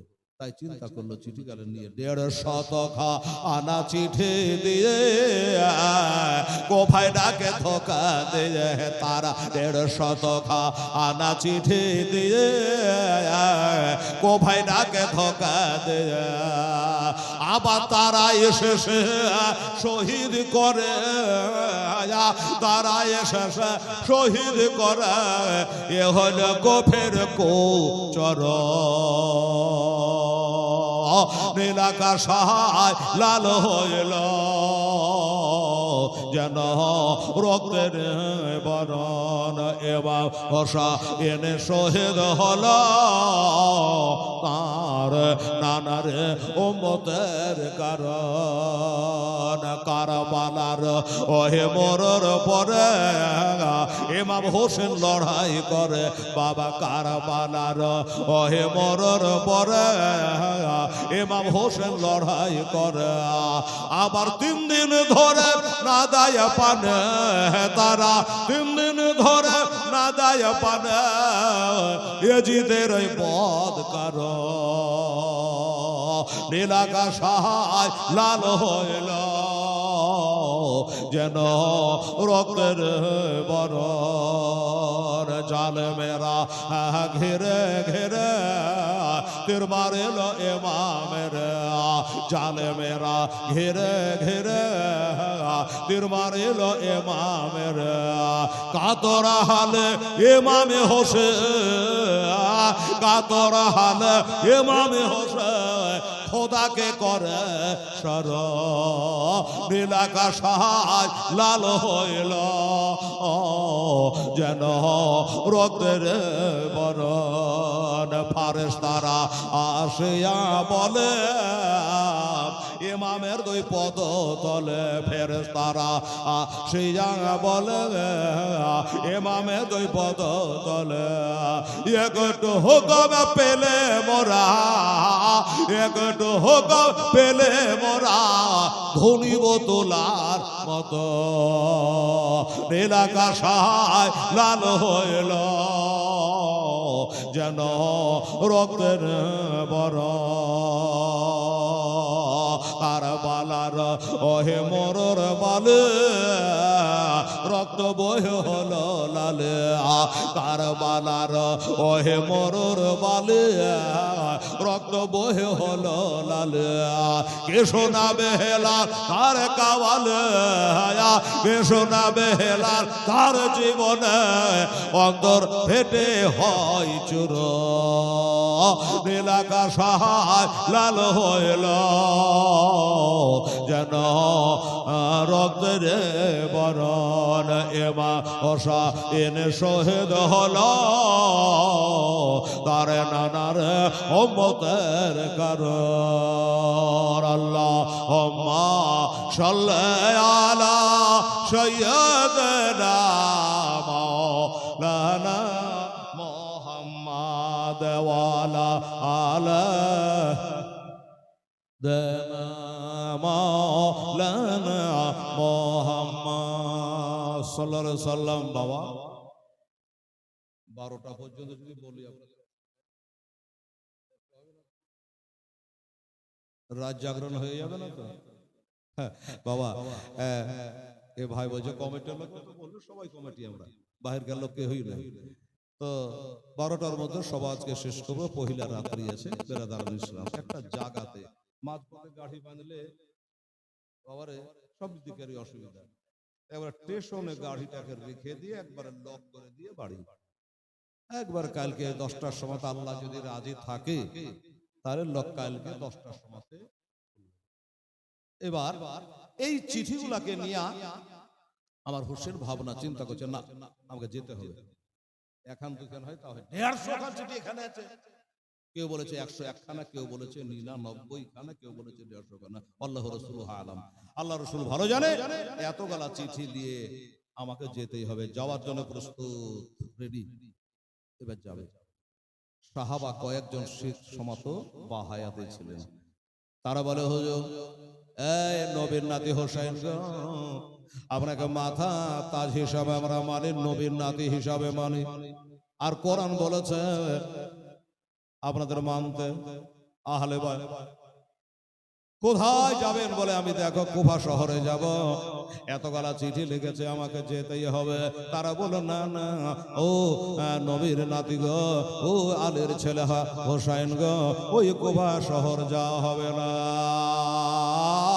এই জন্য হবে না।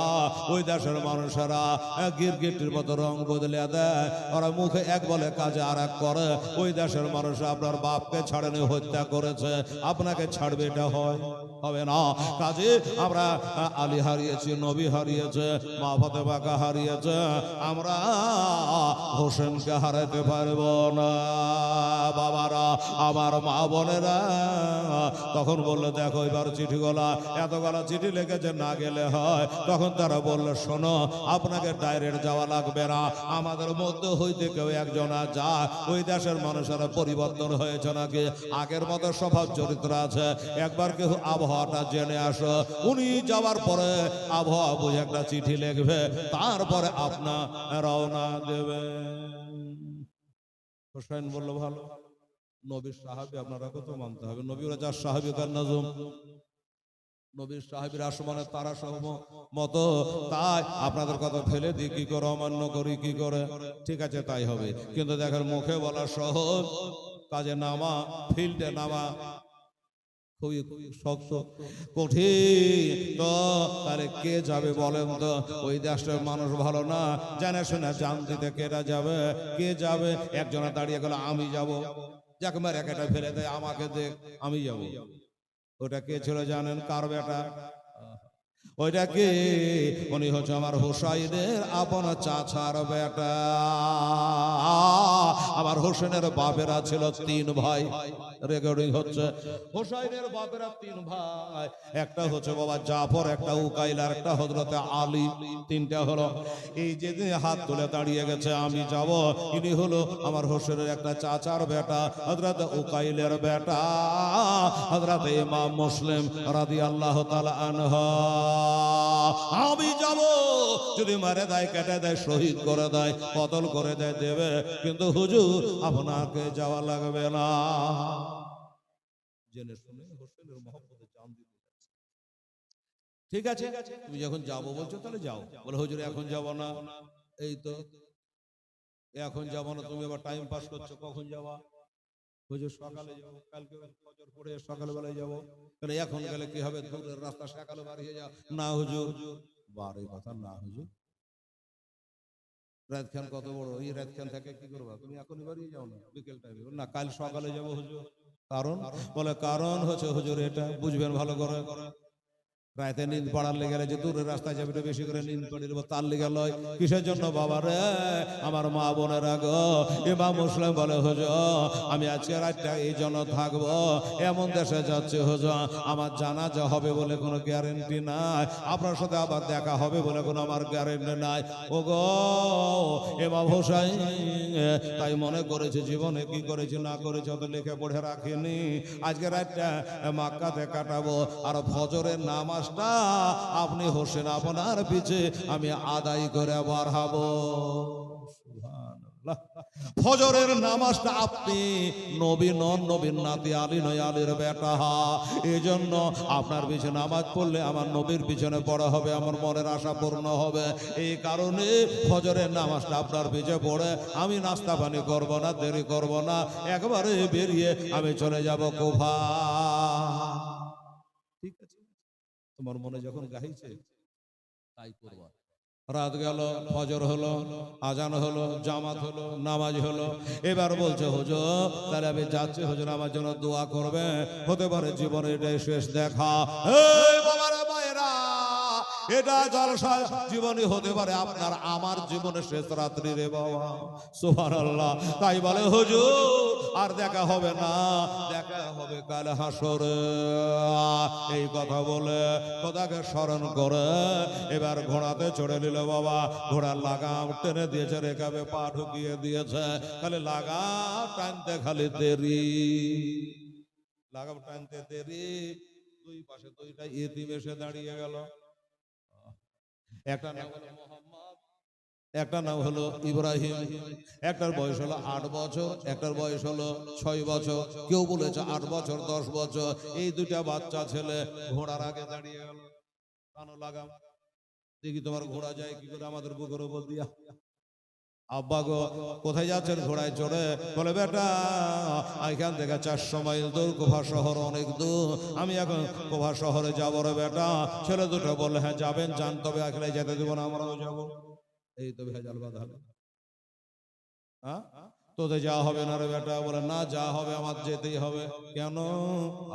ছেলে দুটো বলছে আব্বা গো আপনি কি জানেন না? আপনি সব জানার পরে এমন করছেন কেন গো আব্বা? কার কাছে রেখে যাবেন গো? চাচা আব্বা গো আমাদের ছোটবেলাতে আমরা মা হারিয়ে দিয়েছি, ছোট্টবেলাতে আমরা মাকে হারিয়ে দিয়ে এতিম হয়ে গেছে। আমাদের মা থাকতো আঁচল দিয়ে ঢাকে রাখতো গো আব্বা। আমাদের মা জগতে বেঁচে নাই গো, তোমার মুখখানা দেখে মার জ্বালাটা দূর করি গো আব্বা। বারবার করে ঘুরে ঘুরে আব্বা আব্বা করে রাখি, আপনাকে কি ভালো লাগে না? ওই আব্বা আমি মা হারিয়েছি, আমাকে কার কাছে রেখে যাবেন? আমিও সাথে যাব। ইমাম মুসলিম বলে বেটা তোর মা নাই, তোর মার পেটের একটা তোর বোন আছে রে, ওই বোনটার কাছে তুই থেকে যা, তোর চাচা হোসেনের কাছে থেকে যা। এমন দেশে যাচ্ছি রে বেটা, তোর বাপ তোর বাপের জানাজা হবে কোনো গ্যারান্টি নাই। ওই দেশের মানুষ ভালো না, আমি একলা বিপদে পড়বো। আমি বাপ হইয়া বেটারাকে ফাঁসাতে পারবো না, আমি বাবা হইয়া বেটারাকে ওই দেশে লিয়া যাব না। ছেলে দুটো বলে আব্বা আমাকে নিয়ে চলেন আব্বা গো। ওয়াল কাদরে খাইরিহি ওয়া শাররিহি মিনাল্লাহি তাআলা ওয়াল বাসে বাদাল মাল, ভালো মন্দ যা কিছু হয় আমার আল্লাহ থেকে হয়। আমাদের 4 আঙ্গুল কপালে ওই দেশে যদি আমাদের মরণ লেখা থাকে তাহলে ওখান করি মরবো, আর যদি এই দেশে লেখা থাকে এখানেই মরবো। সুবহানাল্লাহ। বাবা মক্কা শরীফে আজিজিয়াতে উত্তর দিনাজপুরের একজন মাস্টার সাহেব, ডেলি গল্প হয়, হজ শেষ হয়ে গেছে 23 সালে, ওরা স্বামী স্ত্রী গেছে হজ করতে। কি মহব্বত স্বামী স্ত্রীর মধ্যে, কি আশ্চর্য, কি কপাল। ভালো মানুষ হঠাৎ করে বাবা মাস্টার নি থাকলো। আচ্ছা বলুন, ভাষা নেই আপনাকে বোঝাই। আচ্ছা ওই সময়টা তার বিবির মনটার মধ্যে কি যে গাইছিল, কলজে ফেটে যাচ্ছিল। আরে একদিন ধরে ঘর সংসার করলাম, এক জাহাজে আসলাম, হজ করলাম, সব করলাম, এখন বাড়ি যাওয়ার পালা, আর এই সময়টা আমার স্বামী আমাকে রেখে দিয়ে চলে গেল। আমরা 5 রকম মানুষ তারাকে বুঝিয়ে সুঝিয়ে সান্ত্বনা দিয়ে কোন রকম আসলো ভাই দাদা। তাই আমার ইমাম মুসলিম বলছে বাবা শোন, আমি জানি রে মাহারা কত ব্যথা, তারপরেও তোরাকে নিয়ে যাচ্ছি আমি বাবা। তোদের কোনো কষ্ট হোক, তোদের কোনো ক্ষতি হোক, এটা আমি বাবা হয়ে চাই না, তাই তোরা থেকে যা। কিন্তু বাবা কোনো কথাই মানবে না। ওরা বলছে যে আমাদের ভাগ্যে যদি ওখানে মরণ থাকে ওখানেই হবে, এখানে থাকলে এখানে হবে, আমাদের নিয়ে চলে না। না কোনো মতে রাজি হচ্ছে না। 2 ছেলে একটা দৌড় মারলে, আব্বা হুজুর দাঁড়ান, ঘোড়ার লাগাম টানবেন না, আমরা যাবো আসবো, এক্ষুনি যাবো এক্ষুনি। কোথায় যাবি? বলে আয়সা বলবো। মারলো একটা দৌড়। চাচা চাচা আমার আব্বা চলে যাচ্ছে ঘোড়ায় চড়ে ওই কোফা শহর, আমাদের মা দুনিয়াতে বেঁচে নাই, ওই বাপটার মুখখান দেখে থাকে। তো আমরা এত কাকুতি বিনতি করছি, আমার বাপ আমাদের নিয়ে যেতে চাইছে না। হুজুর চাচা হুসাইন আপনি যদি একটু বলে দেন, আপনার কথা কিন্তু আমার বাপ ফেলতে পারবে না, একটু বলে দেন হুজুর। আচ্ছা ঠিক আছে বলে দিচ্ছি। এই ইমাম মুসলিম, জি হুজুর, এই তোমার বাচ্চা দুটাকে নিয়ে যাও তো। হুজুর আপনি জেনে শুনে বলছেন? বলে হ্যাঁ জেনে শুনে বলছি। ওখানকার মানুষ ভালো না, ঠিক আছে, তোমার বেটার কপালে যদি মরণ ওখানে থাকে ওখানে হবে, এখানে থাকলে এখানেও হবে, আমি সব সহিতে পারি মুসলিম, ওই একটা জিনিস পারি, সেটা হলো মা হারা এতিম যখন কাঁদে আমি হোসেন তার চোখের পানি আর সহিতে পারি না। তোমার ছেলেরা মা মা করে আব্বা আব্বা করে কাঁদবে, আমি সহিতে পারবো না ভাই, এই জন্য আমি অর্ডার দিচ্ছি তুমি নিয়ে চলে যাও। ঠিক আছে, ছেলেরা মিচকে মিচকে একটু হাসছে। এবার ঠিক জায়গায় দরখাস্ত করেছে, তুমি না করতে পারবা না বলেই 2 ছেলেকে টেনে ঘোড়ার উপরে বসিয়ে নিয়ে চললো। কোথায়? কুফা শহর। আর ওনাদের যাওয়ার আগে আগে একটা চিঠি যাচ্ছে কুফা শহরে, আমার হোসেন লিখে পাঠিয়েছে, আমি আপাতত যাচ্ছি না, আমার একটা চাচাতো ভাই গেল, উনি যাবে, আবহাওয়াটা কেমন বোঝাপড়া করবে, একটা চিঠি লিখবে, তারপরে আমি হোসেন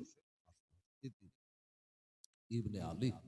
ওখানকার লোকেরা চিঠি পেয়ে গেল, আর চিঠি পাওয়ার পরে অবগত হলো, ঠিক আছে হোসেন আসছে না, তার চাচাতো ভাই আসছে, ওই বংশেরই, মেনে নেবো।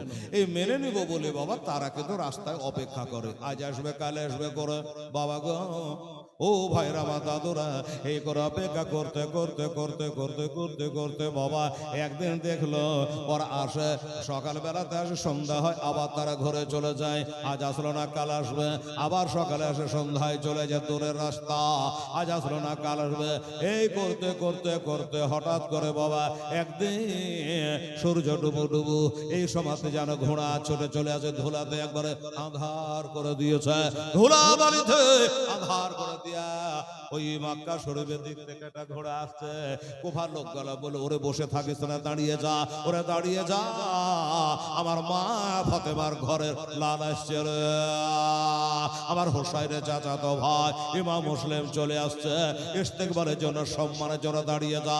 রাস্তার দুই ধারে সব দাঁড়িয়ে গেল, বাবারা আমাদের এমপি এমএলএ আসে, দাঁড়াই কিনা রে বাবা, দাঁড়াই বাবা গো, উনি যখন সবাই দাঁড়িয়ে গেছে, হুজুর চলে আসলে, আসার পরে লোকগুলা বললো, সালাম করলো, কালাম করলো, বলে হুজুর আপনাকে আগাবার লেগে আমরা এসেছে।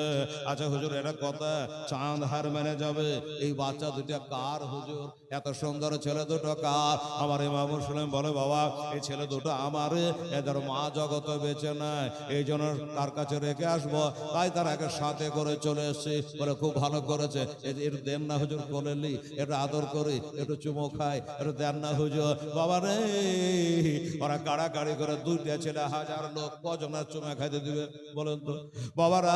ওরা লিয়া কাড়াকাড়ি করে, যারা চুমে দিতে পারে না তারা একটু বাবা তার হাতে গায়ে পায়ে হাত দিয়ে একটু চুমা খেয়ে নেয়। হাজি সাহেবেরা হজ করতে যায়, হাজির আসওয়াদ একটা পাথরে চুমা দিতে হয়, মক্কা কাবা ঘরে লাগানো আছে, বাবারে ওই পাথরে চুমা সবাই দিতে পারে না, যারা পারে না সবুজ বাতির কাছে এসে বলে বিসমিল্লাহ আল্লাহু আকবার, বিসমিল্লাহ আল্লাহু আকবার, তিনবার বলে আবার হাঁটতে শুরু করে দেয়, 7টা পাক করতে হয়, একটা তপ হয়। বেরাদারান ইসলাম, ওরা কি করলো জানে? এত গেলা মানো বাচ্চা দুটাকে যখন চুমা খেতে পায় না, তো বাবা একটু হাতে পায়ে হাঁটতে গেলে চুমা খায়, এত আদর করে, এত সোহাগ করে, এত ভালোবাসে। ইমাম মুসলিম বলে, না আমরা যেটা সন্দেহ করছো না, এরা ভালো হয়ে গেছে, আমার ছেলে দুটাকে যদি এমনি করে আদর করে, হোসাইনের বেটাকে পেলে বোধহয় মাথায় করে লিয়ে লাচবে, এটা আন্দাজ করছে বাবা। এই করে বাবা আদর সহগ করে তারা 3 বাপ বেটাকে নিয়ে চলে গেল। আজ তো বলা যাবে না কাল যাবে কিনা জানি না, বাবা গো আজকে যারা আদর করলো, আজ যারা চুমা খেলো, যারা সহগ করলো, এই গাদ্দারেরাই টাকার লোভে ওই বাচ্চা দুটাকে তারা হত্যা করেছিল, আসমান জমিকে বাবা তারা কাঁদিয়েছিল। এই কথা বলে ইমাম মুসলিম বাবা চলে গেল, হুজুর এটা আমার বাড়ি চলে, হাজার হলো নবী ঘরে ছেলে, আমার বাড়িখানে একটু থাকবেন হুজুর, আপনাদের পায়ে ধুলা পেলে আমার 7 পেড়ে উজালা হবে, হুজুর একটু চলেন আমার বাড়ি চলে। ইমাম মুসলিম বলে, তাই তো এত করার লোক সবাই আমাকে ডাকছে, আমি একটা মানুষ ক বাড়িতে যাবো, কোথায় যাব? উনি গেলে ওই দেশে একটা লোক আছে মুক্তার সাকাফি, নামটা মনে রাখবে, মুক্তার সাকাফি, ওই লোকটার বাড়ি গেলেন, ওইখানে গেলেন, লোকজন দেখা সাক্ষাৎ করে, আসে যায়, মুরিদ হয়, ভক্ত হয়, এমনি করে চলে যায়। যেতে যেতে 1 সপ্তাহের ভিতরে 40,000 লোক, বাবা 1 সপ্তাহের মধ্যে কেউ বলেছে 12,000, কেউ বলেছে 40,000 লোক ইমাম মুসলিমের হাতে বায়াত হয়ে গেল কুফার মানুষেরা। তখন তার মনে একটা বিশ্বাস পয়দা হয়ে গেল যে না আমি হোসেন না, আমি হোসেনের চাচাতো ভাই, আমাকে আমার হাতে হাত দিয়ে 1 সপ্তাহে 40,000 লোক মুরিদ হয়ে যায়, তো যদি খোদ হোসেন চলে আসে একটা এজিদের ডলার থাকবে না, এজিদের দল থাকবে না, সবাই আমার হোসাইনের কাছে মরিদ হয়ে যাবে। অতএব আর দেরি করবো না, তাড়াতাড়ি একটা চিঠি লিখি। ইমাম মুসলিম একটা চিঠি লিখলো, ওই চিঠিটা লিখে হোসাইনকে পাঠিয়ে দিল, হুজুর আজ পাইলে কাল করবেন না, তাড়াতাড়ি চলে আসে। আমরা যেটা সন্দেহ করতো ওটা না, এরা ভালো হয়ে গেছে। এখানে আমার বেটা দুটাকে নিয়ে মাটিতে নামতে দেয় না, আদর করে, সহগ করে। আর আমি এক সপ্তাহের ভিতরে 40,000 লোককে বায়াত করে নিয়েছি। হুজুর আপনি যদি চলে আসে তাহলে এজিদের নাম নিশান থাকবে না, এজিদের ভক্ত মুরিদার কেউ থাকবে না। হুজুর তাড়াতাড়ি করে চলে আসে। ইতি ইমাম মুসলিম চিঠি চলে গেল, এদিকে চিঠি গেল। আর একটা বদমাশ লোক, সব পাড়াতে দুটো একটা করে বদ লোক থাকে, আপনাদের পাড়াকে বলছেন এটা বাদ দিয়া, সব পাড়াতে সব দেশে বাবা দুটো একটা করে বদমাশ লোক থাকে। ওই দেশেও ছিল ওই বদমাশ লোকটা একটা চিঠি বাবা ইজিদকে দিয়ে দিল। খুব বাবা ঘুরে পেঁচালা, এ লাইন খুব মাথা খাটিয়ে শুনতে হয়, মাথা খাটিয়ে পড়তে হয়, না হলে হয় না। বাবা একটা চিঠি ইজিদের কাছে চলে গেল। চিঠিতে লেখা আছে, হুজুর কুফা শহর বুঝি আপনার হাত ছাড়া হলো কেন? ওই যে কুফা শহরে ইমাম মুসলিম চলে এসেছে, এক সপ্তাহে 12,000 লোককে বায়াত করে নিয়েছে। হুজুর গো, এই দেশটা যদি রক্ষা করতে হয় তাহলে একটা কড়া মেজাজের লোক, একটা বদমাশ লোককে নিয়োজিত করে দেন, যে যার দিলে দয়া না। ছোট্ট করে বলে দি, ইবনে ইজিদ বলে, তাই তো, আমি ওখানে একটা বেতন দিয়ে গভর্নর রেখেছি, তার নাম হলো নোমান বিন বাশির। এই লোকটা নবীর সাহাবী, জান্নাতি লোক। হ্যাঁ, দিলে দয়ালা মায়ালা লোক। তো বললো ওকে আমার কাজ করে না। বলো না হুজুর, বেতন আপনার খায়, আপনার নুন খায়, হোসেনের গুণ গায়, কাজে ওকে দিয়া কাজ হবে না।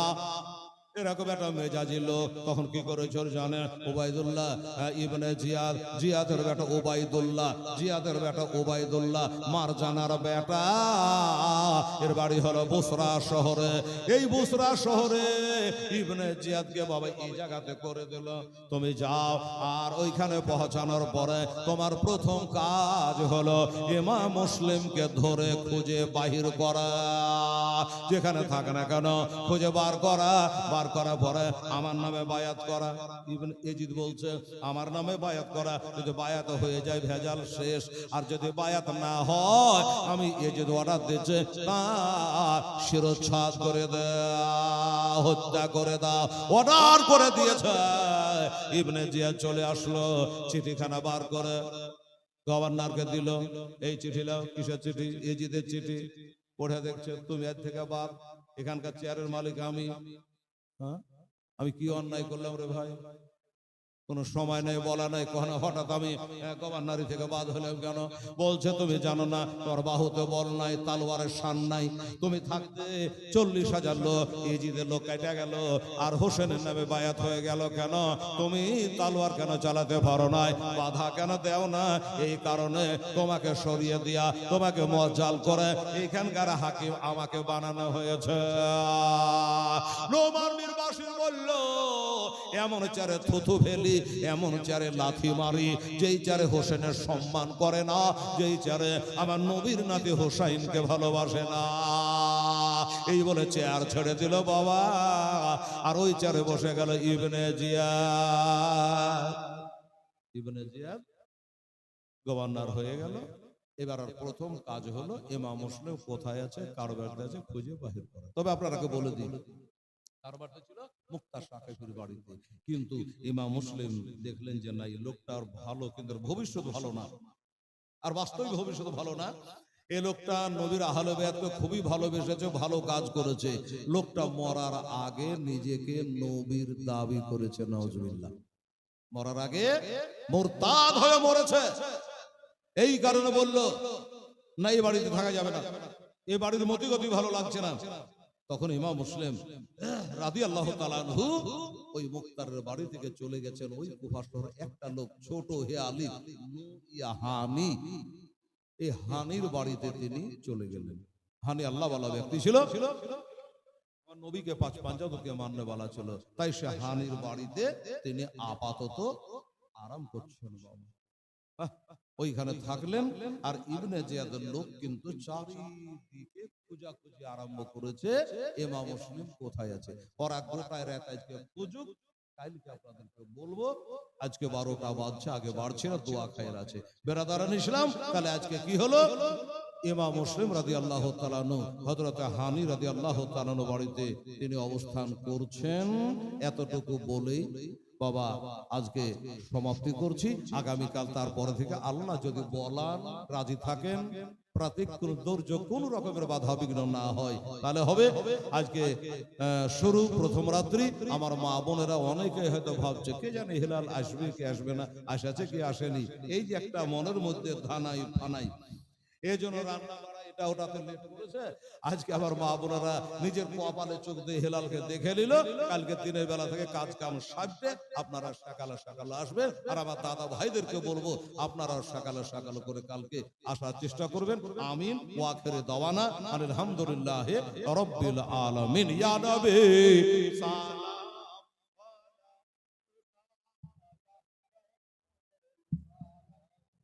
আলাইকা ইয়া হাবিব সালাম আলাইকা সালাওয়াত